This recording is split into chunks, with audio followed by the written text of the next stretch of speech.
Narayanam namaskritam naram chaiva narottamam saraswatim vyasam tato jayarira nashtapareshu bhadreshu nityam bhagavate sevaya bhagavati yatamashoki bhaktir bhavati naistiki Nigamakaparurgaritam param shukamakaramitam dravisamitam Pivata bhagavatam rashamaryam mahora horishika bhubi bhagaham Krishna sadam upagate dhamikivane karonashtadri shamasha parana kodunodidam Tamapiyadabhishuddha vishwadam vibhu samyapedayanavidam viduktaram prokyayiduho maridam sankleshanavanimasanti nanyataham Om Ganati Miranda Shangana Sarakya Chaksurun Miritam Yana Tashmai Sugiravayaramam Sri Chaitanya Manovistam Stapitam Yana Bhutare Sayam Rupa Karamayam Tarati Swaparantikam Bandeham Siguru Siyata Parakamanam Shigurun Vaishnavam Sa Sirupam Sagatatam Sahagana Raganativitam Stam Sadevam Sadvaitam Savadutam Parijana Sahitam Krishna Chaitanya Devam Sri Radha Krishna Paran Sahagana Ladita Shivishikanvitam Sta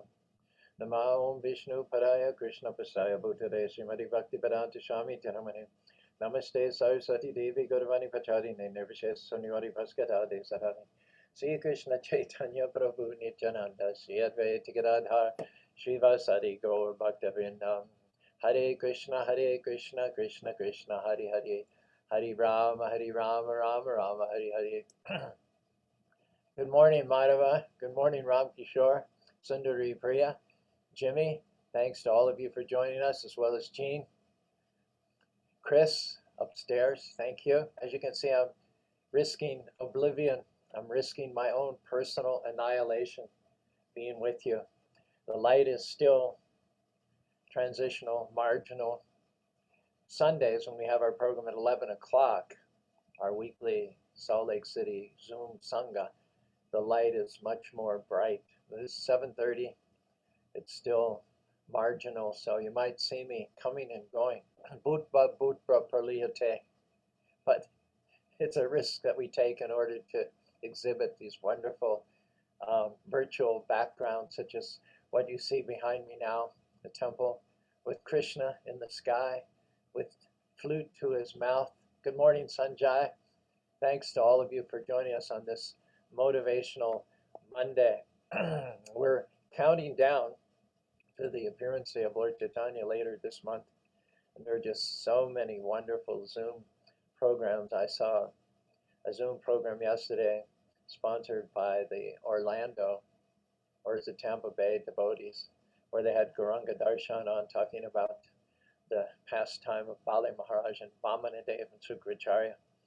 Delightful, delightful. Earlier the week I saw a pictorial presentation about the life of Bhaktisiddhanta Saraswati. All these wonderful classic shots from the 18 and early 1900s. And what I got from that is that Bhaktisiddhanta was very innovative. We saw that also in his disciple, His Divine Grace A.C. Bhaktivedanta Swami Prabhupada. He made those changes according to time, place, and audience, which would cause Krishna consciousness to take root. Good morning, Rob. How was your weekend? Okay, Rob. I'm grateful to be starting a new week. Did you listen to Wisdom of the Sages earlier today? I did not. I've been struggling to get back on my schedule from getting over this sickness, so I'm still somewhat lethargic and get tired easy, and my schedule's all messed up, but I'm getting there. Well, we hope you have a quick recovery. In case you're not aware of it, Rob went to dinner at his sister's a week or so ago and apparently got COVID, but he's over the worst of it, I think, although COVID does have a tendency to linger for a long time. So I hope that's not the case with you, that it doesn't linger any more than it already has. All right. We had a visit from Yogi and Pragna, our friends of 35 years. Yogi had back surgery during COVID, and so he's been keeping in the house very much. But the fact that they came to the Sunday feast, Shuman and Ramesh and Yogi and Pragna, was as clear an indication as I've ever had that things may be getting back to normal. We asked the health department if we could have our Festival of Colors this March. It had been advertised as such, but they said we had to limit it to 1,000 people. And what do you do when 25,000 people show up and you only can let 1,000 people in? It's a formula for a riot. So we had to further postpone it till September 25th and 26th. If you're planning on taking a vacation around then, you're welcome to come into the area and enjoy the festive colors. I think there's a reasonable chance that we'll be able to have it without any restrictions on the number of attendees. And we've also got an earlier one planned, June the 12th in Salt Lake City. So we'll have a better idea on whether we can go ahead with that scheduled festival probably by the end of April or so. We don't have to worry about 25,000 people showing up for that. We've only got about a couple thousand and maybe 600-700 at any one point in time. So I'd say there's a 50-50 chance we'll be able to go ahead with that as scheduled. Otherwise, this year, just like last year, we canceled Las Vegas, we canceled Riverside, we canceled Los Angeles, and we canceled Ogden. We rescheduled Salt Lake City, and the jury's still, we rescheduled Spanish Fork, and the jury's out on Salt Lake City. Anyway, that brings you up to date on just about everything that's happening here in bustling metropolitan Spanish Fork, Utah. We're revisiting this verse for the fourth time. It is actually two verses, 17th and 18th verse in the fourth chapter, the first canto of the Srimad Bhagavatam. Bodhikanam Chabhavanam Sakta Hrasham Chatat Kritam Asharanam Nisatnam Durmedam Hrishatashusha. That's the 17th verse, and the 18th verse is Durbagam Jam Janan Riksha Munir Divyana Chakshusha Sarva Varna Shamaranam Yad Dadho Hitam Amoga Drik. The great sage, who is fully equipped in knowledge, could see, through his transcendental vision, the deterioration of everything material due to the influence of the age. He could also see that the faithless people in general would be reduced in duration of life and would be impatient due to lack of goodness. Thus he contemplated for the welfare of all men and all statuses and orders of life. I don't know about you, but I certainly find that wavering in the virtual background to be quite distracting. So I'm just going to switch here to my wooden carved screen so that I can focus on the task at hand and not be worried about myself disappearing or just being literally a talking head over there on Facebook. All right, that's better. Good morning, Govinda Dev. Good morning, Ram Kishore, Radhe Sham. Good morning, Chaitanya Swarup. Thank you so much for joining us. We're most appreciative all the way from Coimbatore, Chaitanya Swarup. Vedaham Samadhitani Vartamanichan, Ravishani Chabudidi, Mam tu Veda Nakashchana. Krishna says, "O Arjuna, I know everything that has happened in the past, all that is happening in the present, and all things that are yet to come. I also know all living entities, but me no one knows." Prabhupada explains that the living entity can be either in the spiritual energy, the internal potency of the Lord, or we can go into the material potency of the Lord. It's like the area, the beach area. The beach area is sometimes covered by water, and it's also dry. It's also uncovered. So we're marginal. We're spirit. We're eternal, full of bliss and knowledge. We're emanations from the Lord. We have the same qualities as the Lord, just like particles of sunlight also possess the qualities of light and heat. But because we're infinitesimal as opposed to the Lord is infinite, we have a tendency to get covered by the waves of illusion. We have a tendency not to be able to maintain our spiritual position. And at least one time, we're capable of falling. Not that every soul falls, but approximately 1/4 of the souls, as they're manifest from the body of the Supreme Personality of Godhead, fall to this material world. And it is described in the second canto of the Srimad Bhagavatam. Pada trayas bahishchan apragyama avsha antashtu logasya griha mera brihadvataha. There are grihastras, householders, who are in full Krishna consciousness. They have wives, they have children, they have families, they have business interests. They're in the world but not of the world, like the lotus flower, which is in the water but never gets wet. So they may maintain their business interests, they maintain their families, but they always center everything around Krishna. Yata pravirte bhutanam yena sarvam shokanam siddhim vedanti manava. The perfection of life is not to renounce everything, go join the circus, go live in a cave. That may be the best dharma for some people, but not certainly the majority. The majority of people are advised to do what they love doing, and that's important. Don't just do what you do for the paycheck. paycheck never gave anyone any juice, any pleasure in the history of the world. Identify what it is that you enjoy doing, what you're good at. Some people love to fix cars. Some people love to be housewives and just raise a family and just lavish their kids with love and affection. Some are poets. Some are speakers or communicators. Some like to make money. They can support temples and missions. So everybody's anointed differently. Everybody has God's thumbprint on them in a unique, individual, not to be replicated, not to be duplicated, no carbon copied way.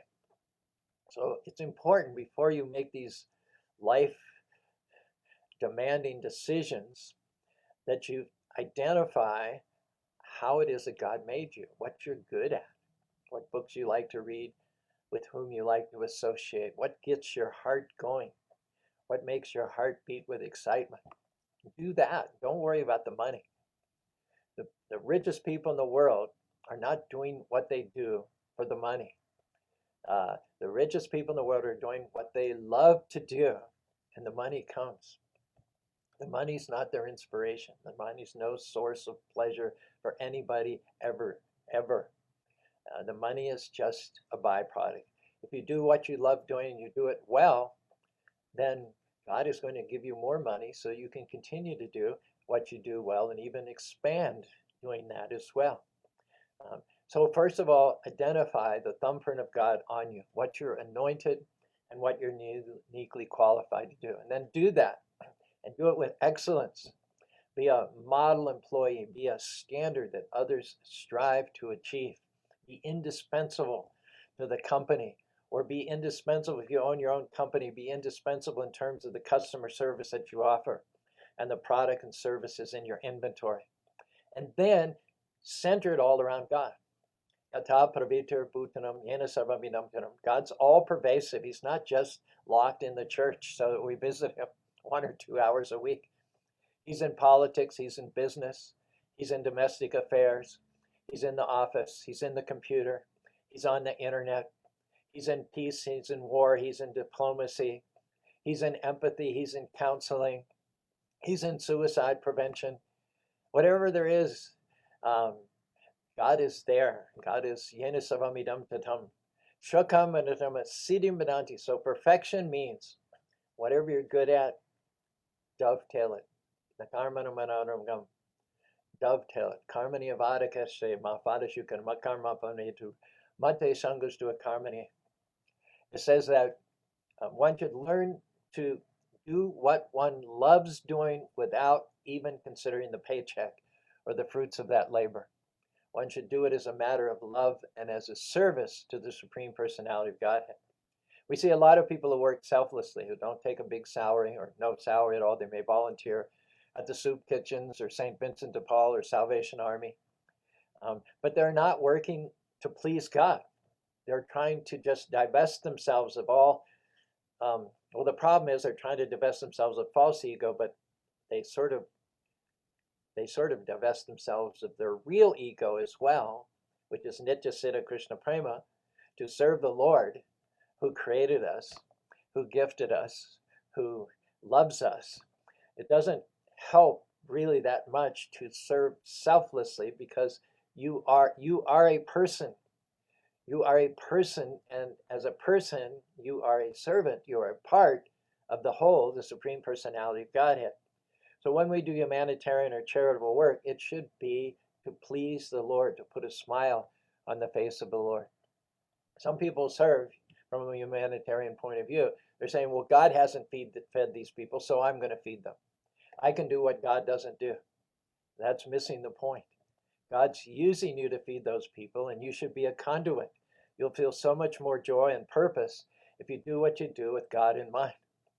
There was a lady, she was a strong believer, and she had a next door neighbor, a man who was a confirmed committed atheist. They would argue all the time. She would say everything's God's mercy, and he would say nothing's God's mercy. What we make of our lives is all that there is. There's no extra grace, there's no extra blessings, there's no extra mercy. And this went on and on and on for years and years. And one day, the atheistic neighbor thought that he would prove the lady wrong. So he knew that she was had a tight budget and was getting thin because of not being able to buy enough foodstuffs. So he went and he bought all kinds of supplies. And in the middle of the night, he put them on her front porch. And he peeked out his window to see how she would react. She came out on the front porch. She saw all those groceries and everything, and she raised her hands up in the arms. She said, "Thank you, Lord. Thank you, Lord. Thank you so much. You knew I needed these." The man jumped out and he said, "Aha, I caught you. I proved you wrong. That God did not send these groceries. I sent the groceries." And then she raised her hands. He said, "Lord, Lord, Lord, thank you." He said, "What are you doing? I just proved you wrong. I just proved there's no God.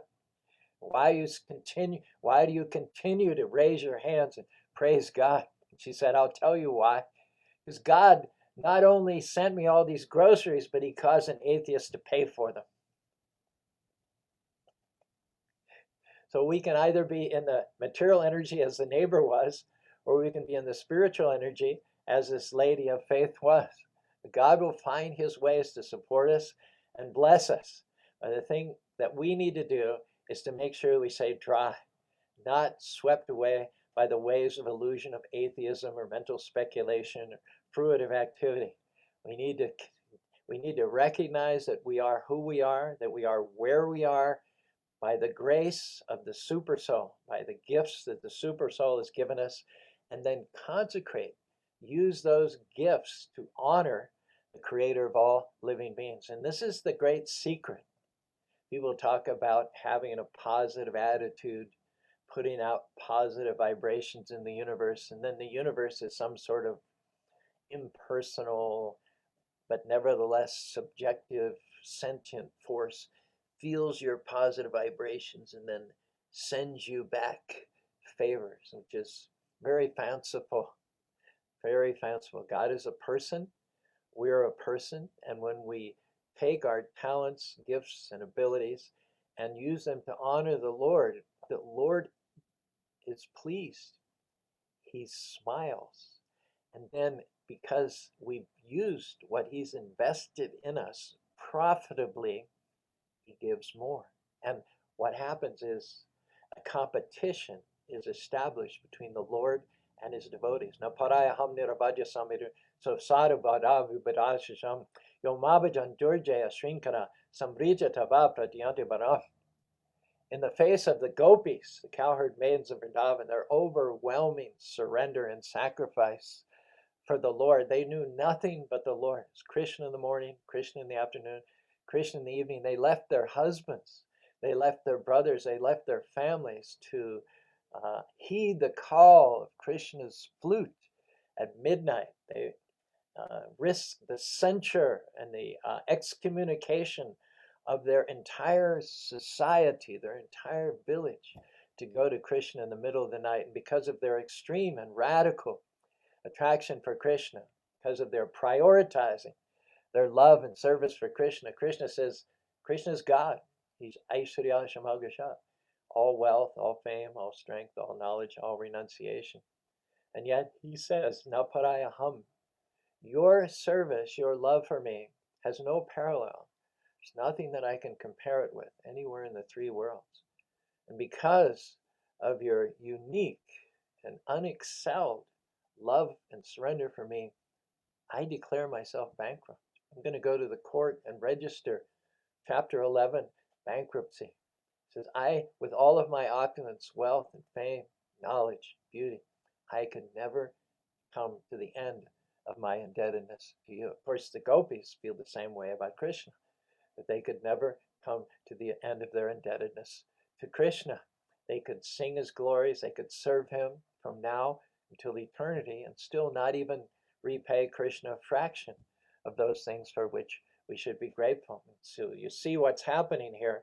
There begins to be a transcendental competition between Krishna and his devotees to see who can outdo each other. Of course, Krishna is always going to have more to offer us than we have to offer him, but he enjoys our dependence on him.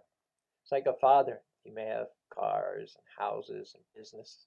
He may have hundreds, if not thousands, of employees. Everyone kowtows before him. Everyone calls him sir. They have the utmost respect for him. And he needs nothing. But when the little child calls out, Daddy, Daddy, Daddy, that affects his heart. He enjoys the sound of his son's calling out his name. He enjoys the fact that his son is acknowledging his dependence upon his dad. He may have two sons. One's a little older, and he doesn't like to be hugged anymore, and he certainly doesn't want to be seen in public being kissed by dad. He's not calling out dad's name every 30 seconds. He likes to play independently. He's got some of his own friends. Sometimes he goes over to their house for a whole afternoon to play. But the younger son can't do anything without dad. Daddy, I want this. Daddy, I want that. Daddy, can I do this? Daddy, can I? And that's just music to his ears. And so when we say Hare Krishna, Krishna Krishna, Hare Hare, Hare Rama, Rama Rama, Hare Hare, that is music to the ears of the Lord. He loves to hear his devotees doing japa, chanting their beads in the morning. He loves to hear Sankirtan, even to the point he says, Naham tishnami vaikunte yoginam yata tishnami madbhakta yata tishnami narada. He tells his great devotee Narada Muni, Naham tishnami vaikunte. God says, I am not in the kingdom of God. I'm not in the kingdom of God. Pantashtu koti saravatsaram vayaratapi manashi yopyasti abhishin visenta chinta govinam shara govinam adipurusham tamam gajami. And I'm not in the hearts of the yogis either. God says I'm not in the kingdom of God. I'm not in the hearts of the yogis. Where are you? He says, wherever my devotees sit down and heartfeltedly, with feeling and desperation and love, cry out my holy names. Hare Krishna, Krishna Krishna, Hare Hare, Hare Rama, Rama Rama, Hare Hare. There I bring my lazy boy, I bring my big boy, I bring my refreshments, I bring my snacks, I bring my chat, I sit down and I make myself comfortable for the long haul. This is my most preferred place to be, in amongst the devotees who are singing my names with heartfeltedness, declaring their dependence upon me. And such devotees, Mahatmanas tu Mamparta, Devim Prakritim Ashritaha. They have ashrita, they have taken shelter, Devim Prakritim. They have not separated themselves from the Lord and ended up in the material prakriti, but they are in the Devi prakriti. They're not being swept away out into the ocean by the waves of illusion, thinking, I'm this body, I'm American, I'm male, I'm female, I'm black and white, I'm part of this family, I'm part of this country. No, they've remained fixed. They've taken shelter, not of the water, the waves of illusion, but they've taken shelter of the solid, dry land of the spiritual world. And thus they have immunized themselves from illusion. On the other hand, those souls who live in the material world and put their hopes in material acquisition and accumulation, material name and fame, this material world, it says in the second canto, Padastra Bhish Apragam, it is specifically meant not for grihastras, not for those who put God first place in their lives, first place in their family, first place in their business, first place in their worship. This material world is not for those who put God first place. It is for those who cannot maintain vows of celibacy, self-control, and discipline. They want whatever they can see, whatever smells good, whatever looks good, whatever feels good, whatever tastes good. That they want. They want to be the enjoyers, you see. They want that which is illicit, that which is not authorized, which is not sanctioned by the Lord. Because everything belongs to the Lord. He is Bhoktaram Yagatapasham. He's the owner, the proprietor, and the permitter. He's the enjoyer of everything, inasmuch as he's the creator. But we want to enjoy God's properties. Therefore, that's called Abhidi Purvakam. Yepi Anya aside from those who stay in the spiritual world, serving the Lord, and they may have families, they may have children in the spiritual world, they may have a house, they may have a piece of land that they live on, they live underneath the sky, they enjoy the results of sunlight and rain and seasonal changes. The spiritual world is not less than this material world. It's the real world. It's the solid stuff of which reality is made. This changing, ever mutating material world is insubstantial and unreal. It is simply a reflection of the reality of the material spiritual world.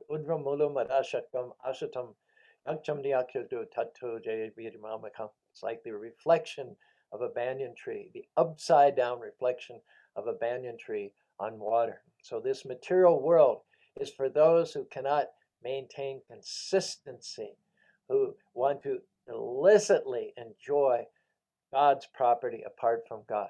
On the other hand, the spiritual world are for those who are fixed in devotional service, who do not stray, who do not deviate from the ultimate reality that there is nothing but Krishna and Krishna's energies. You'll look in vain for any personality or any territory which is not under the complete sovereignty of Krishna.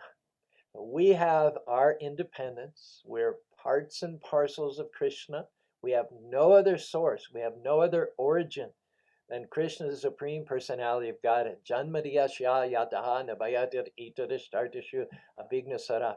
And because Krishna is abhignasarat, he's completely independent.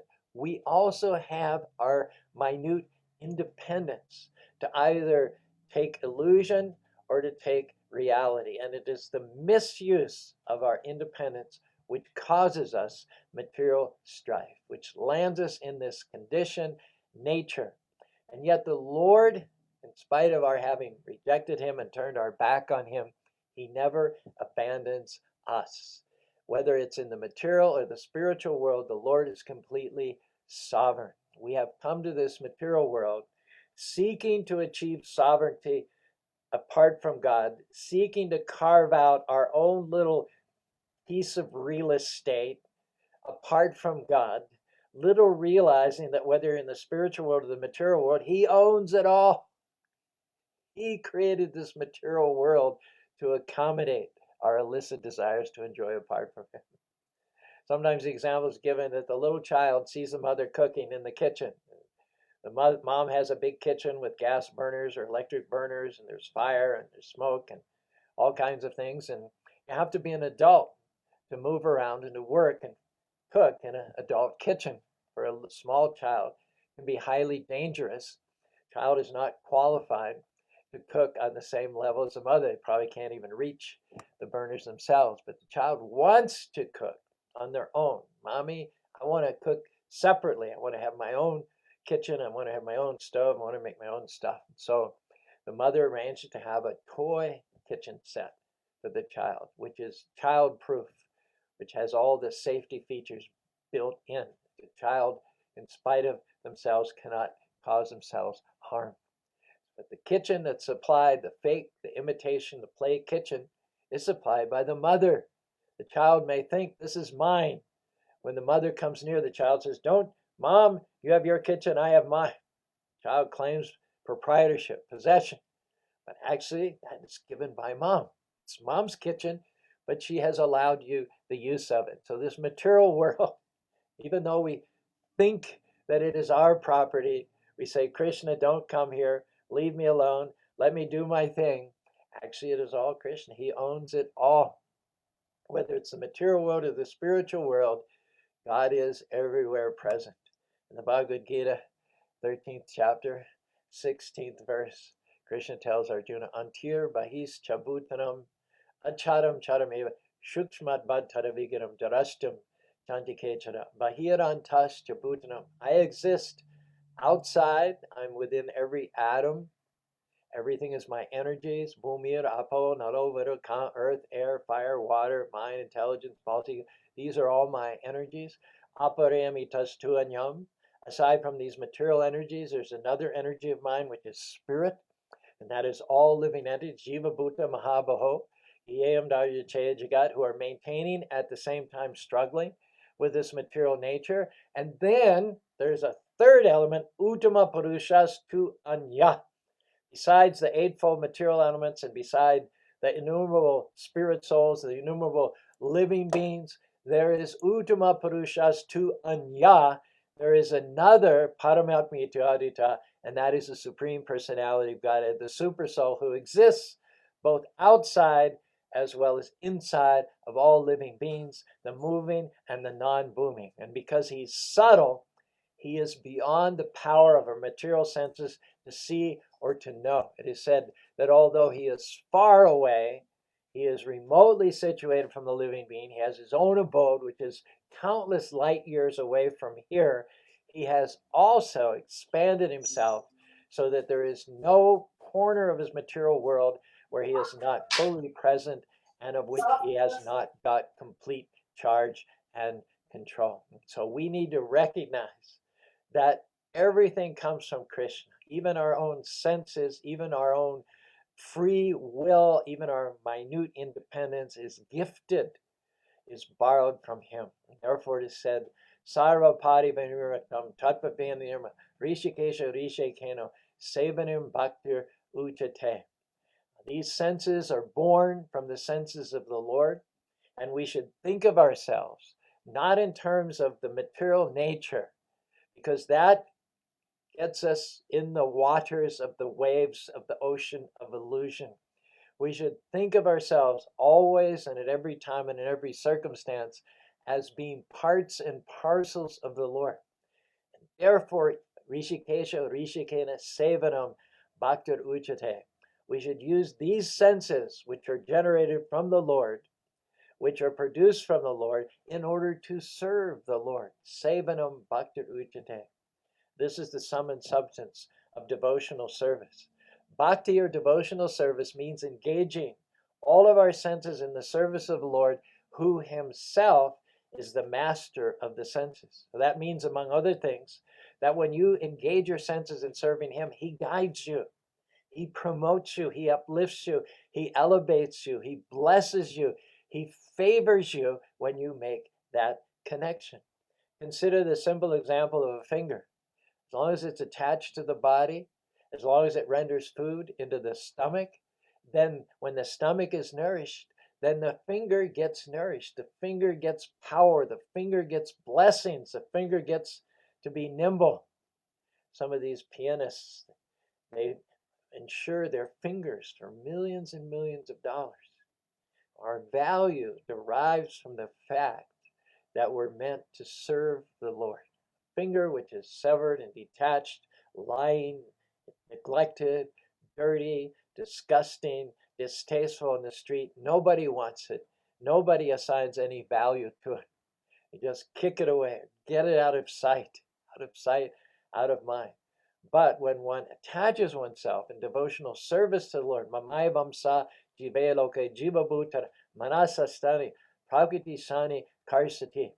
Prabhupada says that when you attach yourself in loving devotional service to the Lord, there are two side effects. One is that you're freed from all material designations. You no longer suffer.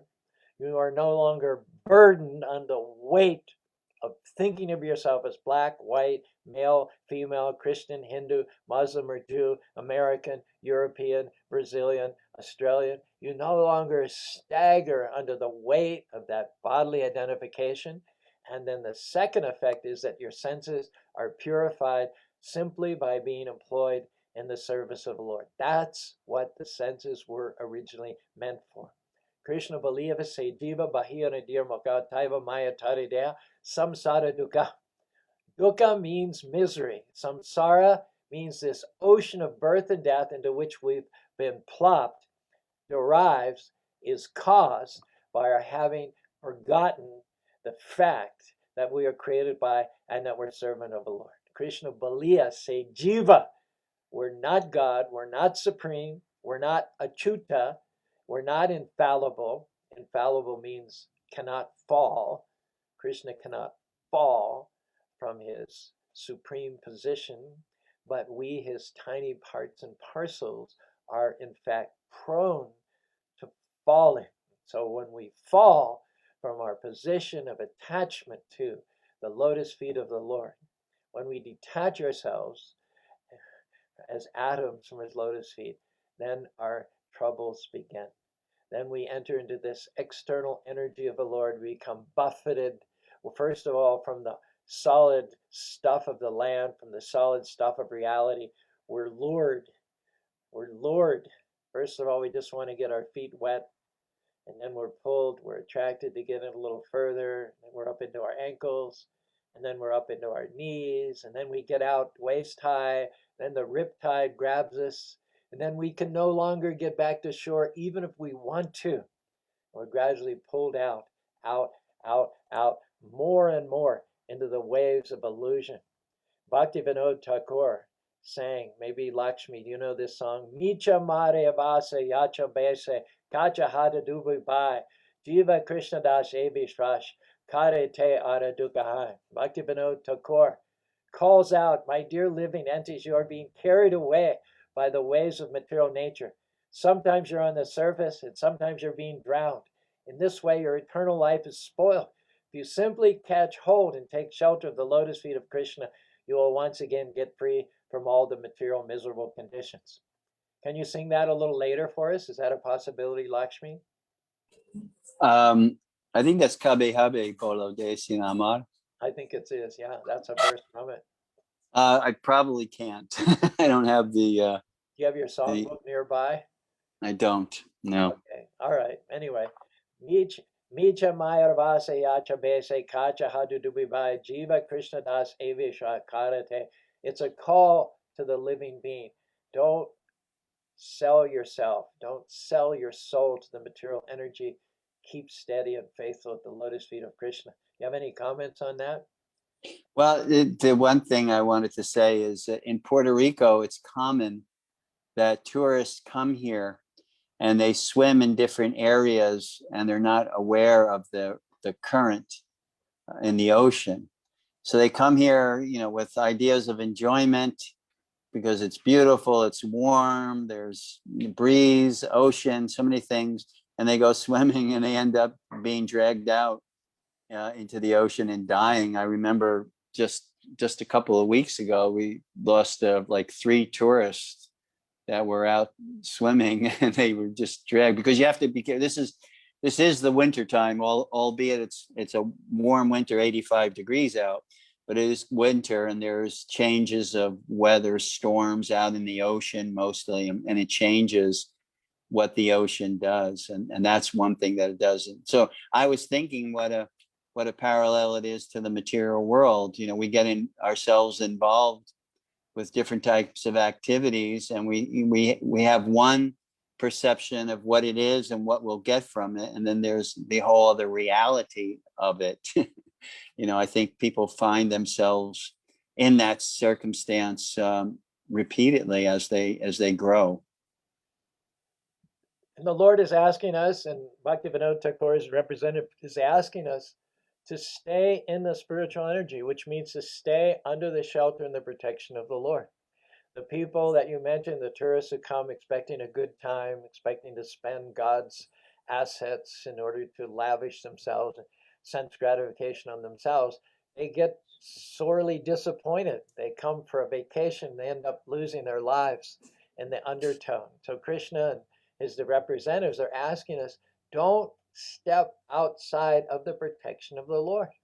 Like a leaf, once it's detached from the tree, it gets withered, it gets wrinkled, it gets dried up, it's distasteful, it's not attractive, and it just gets blown away and destroyed in the wind. So Krishna is begging us not to abandon the shelter of his lotus feet. And when we take shelter of Lord Krishna and situate ourselves in our original constitutional position, we get so much help, so much direction, so much instruction, so much protection from within.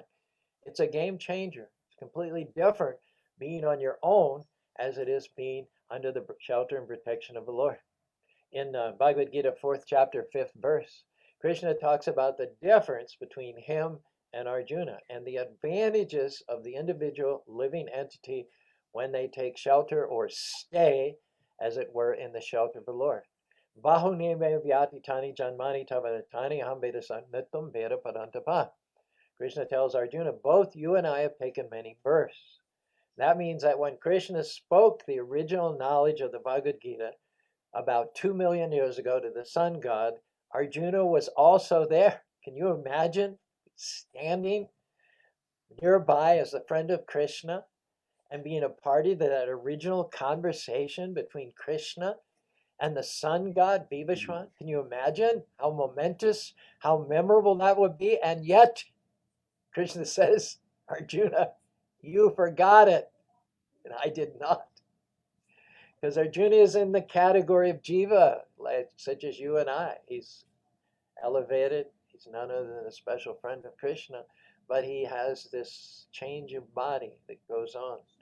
He's marginal as we are. He makes sure he stays always on the land and never gets attracted by the water. If he is attracted, as is the case in the beginning of the Bhagavad Gita, it's only an illusion which Krishna throws on him. It's Krishna's yoga maya, so that he can pretend to be illusioned, get instructed by Krishna, and through Arjuna, we all get instructed. But otherwise, that momentous conversation, apparently, from what Krishna says, Arjuna has no recollection of it whatsoever. The Lord, he recollects everything. He never forgets anything. So many times we make a mistake in the past, and after we've made the mistake, it's fresh in our mind. We say, I'll never do that again. But as time passes, and incidentally our body is changing, we forget how we so-called learned that lesson, how we vowed never to make that mistake again, and we end up making the same mistake again. That never happens to Krishna. And if you're connected to Krishna, Krishna reminds you, that small, still voice from deep inside your heart. He says, remember, you ignored my advice the last time, and remember all the trouble you got yourself into? So why don't you take my advice this time? And when we're chanting and we're in touch with the Lord, Hare Krishna, Krishna Krishna, Hare Hare, Hare Rama, Rama Rama, Hare Hare, we actually do learn from our mistakes. It's not that we remember the bad consequences, but that Krishna is our friend and well-wisher, as the indweller within our heart whispers to us. He reminds us not to make the same mistake again. And if we've sensitized ourselves to Krishna's instructions from within the heart, we can move progressively ahead, putting the past behind us, forgetting the past mistakes and shortcomings, and go to the next level. Now, recall that Arjuna is not an ordinary person, such as you or I. He's a mighty hero. He subdued thousands and thousands of powerful enemies, and yet even such an Olympian, such a decathlon, such a champion, such an extraordinary hero as Arjuna was unable to recall the conversation that Krishna had with Vivishwan, the sun god, millions of years ago, at which Arjuna was present. So what we learn from this is that however great a person may be in the material estimation, none of us, even great demigods like Indra and Brahma, what to speak of Arjuna, what to speak of ourselves, can never be equal to the Lord. Natasya karanam chabidite natat samastya badika sadishana parasya shaktir vibhidaya vasrivite shobhavaka bala jnana priyaham. As a constant companion of the Lord, there's no doubt that Arjuna was a liberated person, and yet, even as a liberated person, he cannot be equal to the Lord. The impersonalists, they falsely claim that when they achieve liberation, they become one with the Lord. But they cannot explain that if they're God, how they forgot their God and came down and suffered in this material world in the first place. That is the question that the monists and the impersonalists cannot answer. That if you're God, how is it that you forgot your God? Because the number one qualification of God is that he never forgets that he's God, and he's also achyuta, infallible. That means God never falls to your level. He never stoops to your level. You fall, God doesn't fall.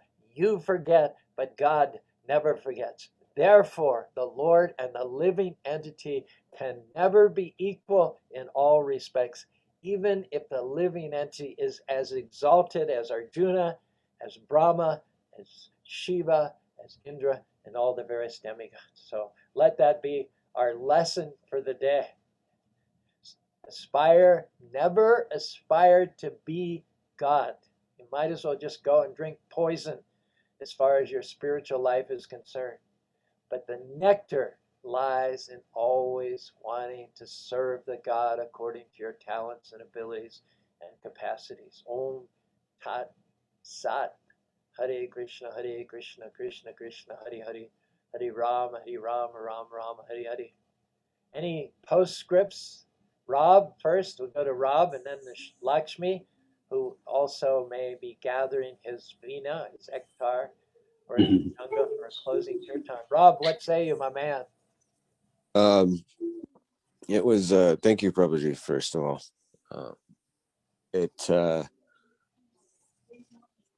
What I took away from that is God is in all things, and God never abandons us. We are the ones that abandon him, and it's through our choices whether or not we grow closer to him or we grow farther from him. But he is always there. He's always present. He never gives up on us. And it was to our detriment. It was totally to our detriment that we turned away from Krishna. And when we rectify that and begin to revive our Krishna consciousness by chanting Hare Krishna, Krishna Krishna, Hare Rama, Rama Rama, Hare Hare, Prabhupada says we'll be the gainer by 1,000,000 times. That's why I have a smile on my face.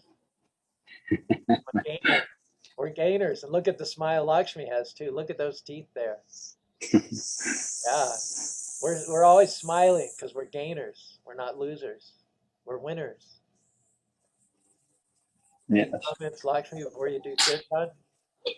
Yeah, happiness is not on an object, because you always lose that object through the course of time and deterioration.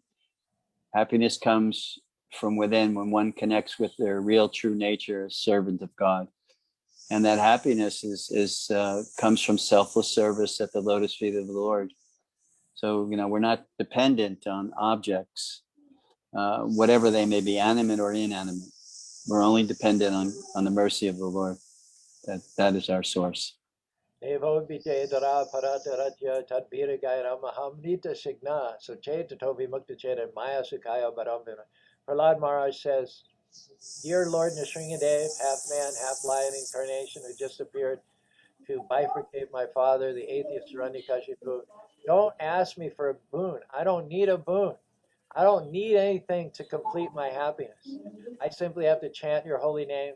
I simply have to reconnect with you, and then I'm plugged into the source of all happiness, the reservoir of all pleasure. But I do have a sadness in me. I do have a sadness, and that is Maya Sukaya Barambi Bodhava. I'm sad for those fools who take matter as reality and sell their souls for temporary things. And I wish to do whatever it is that's within my power to awaken them and help them to remember your friend and well-wisher, the Supreme Personality of Godhead, Sri Krishna. Hare Krishna, Hare Krishna, Krishna Krishna, Hare Hare, Hare Rama, Hare Rama, Rama Rama, Hare Hare. A number of comments by Anjali. I think we hit over 154 comments last Wednesday, which was a record. Our previous record had been 148. And that's largely due to Anjali. She remembers things by taking notes, and she takes notes in the comment section on Facebook, which is perfectly fine. It not only reinforces the points that were made in her own mind, but it also creates more interactivity, more reciprocity on Facebook, which gets us more exposure. So thank you, Anjali, for being a champion commentator and note taker. There have been many more. Also, we have 46 comments, and when I comment on your comments, that will double. That will be 92. And but I can only see 4 at any given time, unfortunately. And I'm looking at Kushum, who always comes in, comments several times, Ram Kishore, and Anjali as well. And I'm also appreciating those who hit the like button.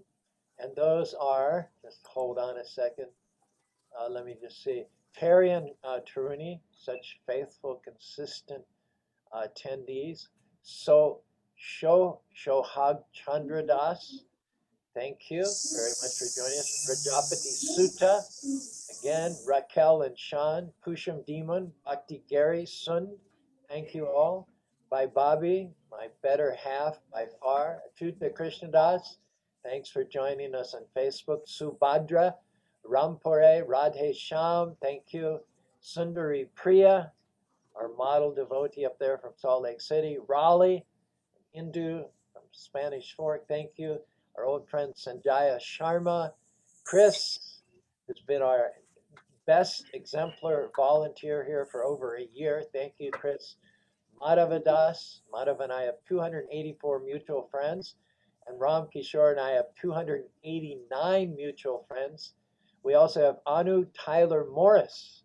Thank you very much for joining us. Rupa Manjari, who's been with us from the very beginning. And Jean Askelson. So Lakshmi is going to do one of his beautiful angelic Gandharva-like kirtans. And you still have time to put more comments or questions in that section to join, like, share, post it on different groups. We like to get out there as possibly can with the treasure house of knowledge emanating from the lotus feet of Lord Sri Krishna. If you chant with us, you'll reverse the trend. You'll make your way back to shore, back to reality. You'll have a smile on your face, as all of us devotees do, because your future One sec. is bright. Sorry. Sunglasses, back to home, back to Godhead. Just a moment here while Lakshmi chooses the instrument of the day from his vast, no doubt, vast collection of accoutrements. All right, today it's the Mridanga. Thanks for joining us on Motivational Monday. We'll end with Lakshmi's Kirtan. Hare Krishna. Hare Krishna. Hare Krishna. Hare Krishna. Krishna. Krishna. Hare Hare.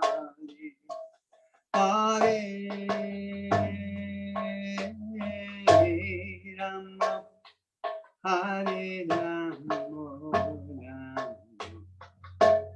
Rama Hare Hare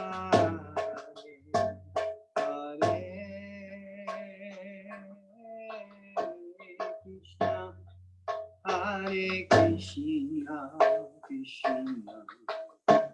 Krishna Krishna Hare Hare Hare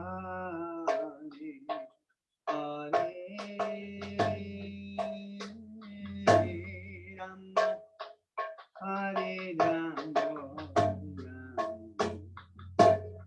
Rama Rama Hare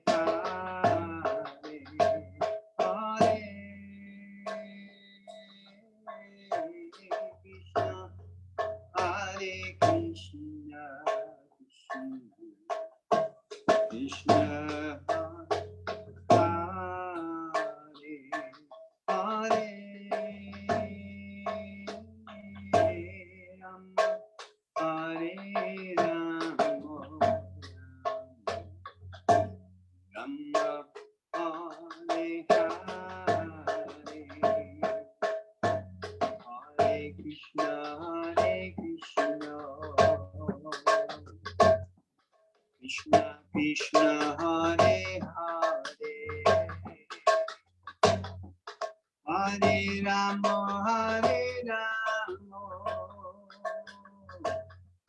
Rama Rama Hare Hare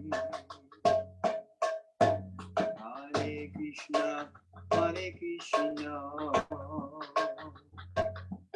Krishna Krishna Hare Hare Hare Rama Rama Rama Hare Hare Hare Krishna,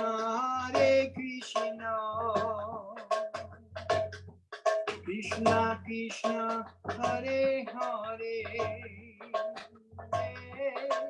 Hare Rama, Hare Rama, Rama Rama, Hare Hare.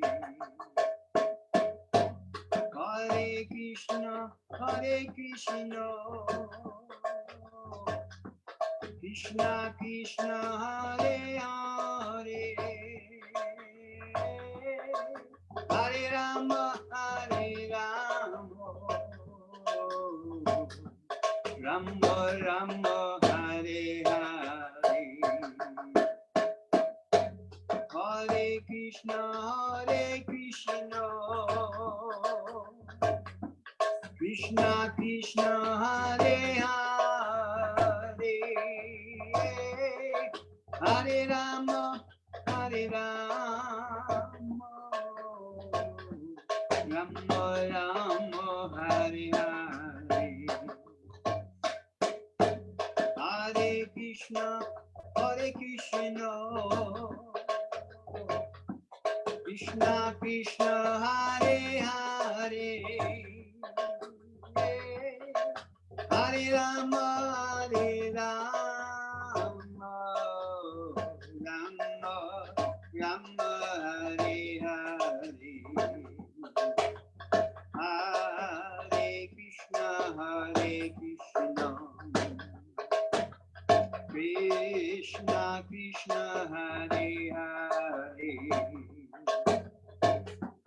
Hare Rama,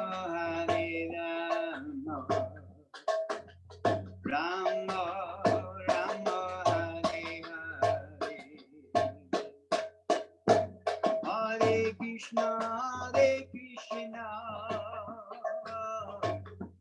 Krishna Krishna, Hare Hare, Hare Rama,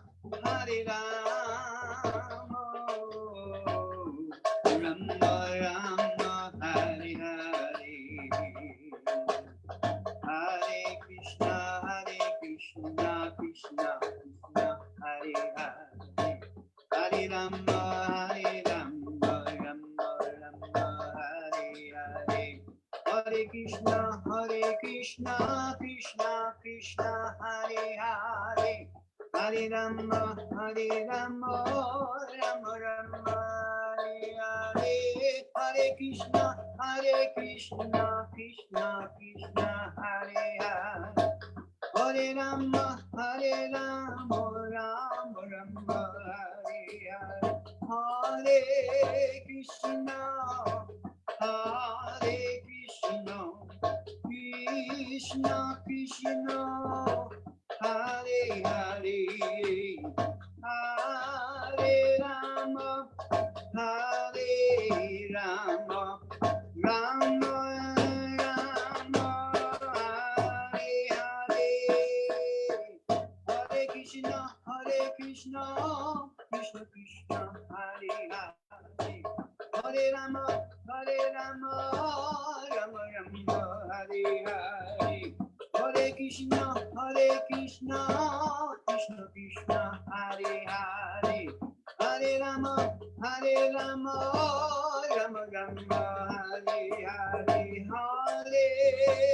Hare Rama, Rama Rama, Hare Hare. Hare Krishna, Krishna Krishna, Hare Hare, Hare Rama, Rama Rama, Hare Hare.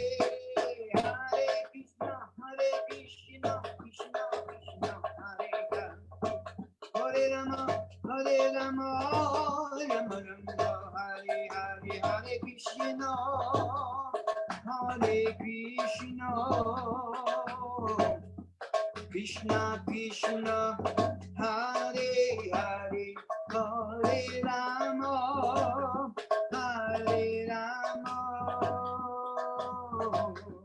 Rama Rama, Hare Hare. Hare Krishna, Hare Krishna, Krishna Krishna, Hare Hare, Hare Rama, Hare Rama, Rama Rama, Hare Hare. Gaura Premanandi, Hari Hari Hari Bo, Shri Krishna Sankirtan Ki Jai. Cheto Darpanam Artanam Babadavaki Nirapanam Sri Kayuravachandika Vidyavari Jivanam Anandam Puri Vardanam Pratipanam Pranamrita Smaranam Sarvatmashnaparam Padam Vijayate Sri Krishna Sankirtanam. Thank you, Lakshmi. Thank you for joining from Puerto Rico. Thank you for your wonderful voice and your musical ability. And thank you for that story about drowning people. We'll keep that in mind today. Even though we're not living on the ocean, even though there's no danger of us being swept away by the riptide, and we're not in the vacation, having fun, go south mentality, we still need to keep that example, that analogy foremost in our mind, because there are more ways than one to be swept out to sea. Right. Tomorrow we'll be back talking about the kinds of superpowers we get when we connect to the Supreme Personality of Godhead for the 5th in our series of shows. And we're going to allude to the example of Arjuna and also his rebirth as Vidarbhi in order to continue to make our point, in order to be as persuasive as we can to convince ourselves, because we're listening to everything we say, as well as all those who join us, of the immense, incomparable benefits of chanting Hare Krishna, Krishna Krishna, Hare Hare, Hare Rama, Rama, Rama Rama, Hare Hare. So thank you all for joining us today, and you're invited to come back 23 hours from now for more of the same. Hare Krishna, Krishna Krishna, Hare Hare, Hare Rama, Hare Rama.